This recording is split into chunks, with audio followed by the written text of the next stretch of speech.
What up, guys? Coach Joe here. It is another Technique Tuesday. I'm excited to talk about this one. Today, we're going to talk about the box jump.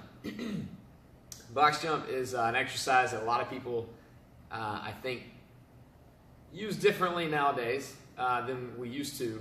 Where it was used primarily with athletes, but we use it here for conditioning with our adult athletes, and we use it for power and or power generation with our youth athletes. But the main thing I want to talk about today is technique, because it's Technique Tuesday. So with the box jump, I think the most important thing to understand is if you're going to do this efficiently and you're going to do it effectively and you're going to do it safely, your landing position should look very similar to your starting position. And you want to do it at a height that you can control that. A lot of people go too high and they land in what's almost like a bottomed out deep squat, and they end up putting a lot of extra stress on the knees and on the lower back whenever they land. So what I want to show you how to do is to do a box jump in a way that doesn't overstress your lower back, in a way that doesn't overstress your knees. So when I line up for this box jump, I'm going to get in a good athletic stance, right? And I'll have my arms back and I'm going to explode and swing my arms forward to land on the box.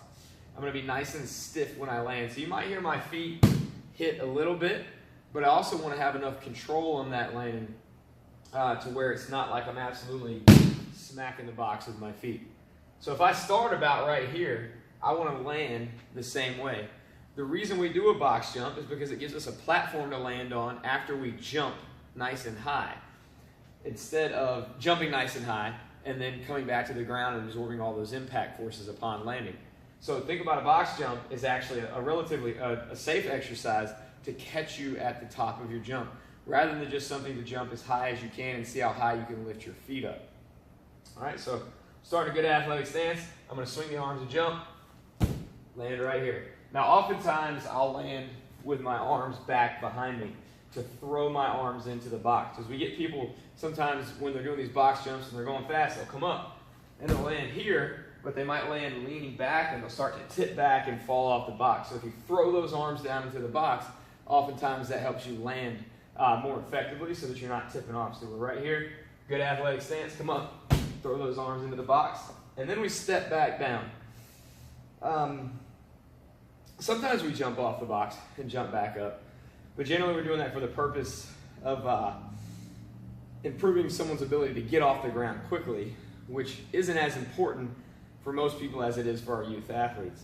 So with most of our adults, we want them to step down to save their knees in this situation. Now sometimes when I get down, I like to put my hands on it and then just put my feet down and then pop right back up.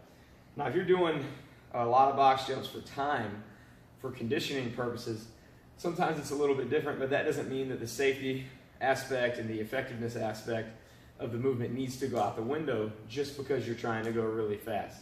So today we talked about the box jump on Technique Tuesday, and our main focus is keeping that landing looking the same as your starting point. If you can do that, usually it's going to be safe and it's going to be effective, and you'll be able to do these for years to come, because really they're a lot of fun, and it's pretty cool when you can jump pretty high as well. All right, if you got any questions, throw them in the comments below. Thanks, guys.